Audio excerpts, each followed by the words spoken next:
stop for a moment and have a chance to look around. The first thing, the most closest one you see is 3 tracks. It converges into one, and it came on one. This was a later addition in the spring of 1944. Because 750,000 Jews were still alive in Hungary.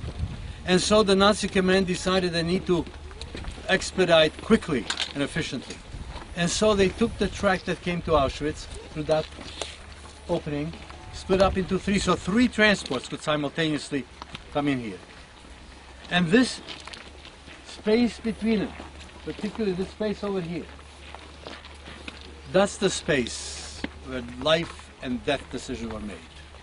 It took moments, milliseconds, and you were dead or alive. It was well organized. As you look around, you see the concrete pillars which form the camp. Separate camps, making sure that one does not talk to another. This is the selection. The train we saw down there is a railroad car, a boxcar, sometimes referred to as a cattle car. As you heard, 80, 90, and sometimes more. Sometimes it took a long time to get here from Saloniki of Greece. It took days to get here. From Oslo, Norway, days. And so oftentimes, many didn't even make it to here.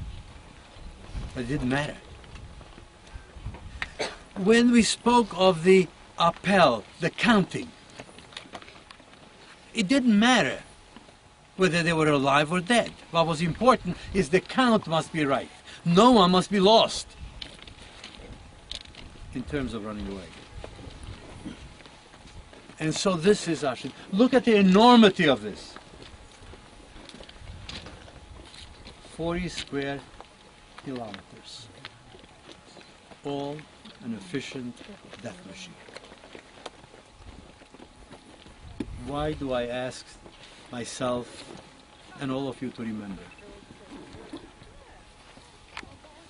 There's a psychological reason and there's a real reason. The real reason is that we need to understand what man is capable of.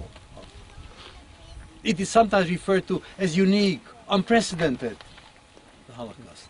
Because the only reason murder took place is not because of economics, not because of military victory, pure, unadulterated hatred. And that's what we need to understand. And this hatred was brought about by education, called propaganda. It went into the school system. It was called education, but it was propaganda. Hatred. And so I ask you, the first aspect of this, when you go back, you hear comments, words about other people. Make sure that you don't simply say, oh yeah, that's fine. If somebody is called a Mick or a Spick or a Jew or a Kike, that's the beginning. And this is where it can end up. Also for all of our sakes, for your children and grandchildren and great-grandchildren. That's why we come here. That's what we have to remember. Beware. There are no graveyards here. There are no stones. There are no names. 1.3 million people. So I ask you to take a person with you. Take a soul with you, because that's all there is, their soul. I ask you to take that soul with you. Let them stop hovering over Auschwitz, over death. Let them be with you. Just one. Think about that person. Whether you know that person who is a Holocaust survivor or you don't, it matters not. You can even create that person in your own image, in your own mind. Make sure you take that person. And as millions of people go through here, takes those souls with you. Physically, they don't exist. The ash strewn around there in the air is what their bodies turn to. But through you, their soul can live. So let's remember that. Thank you.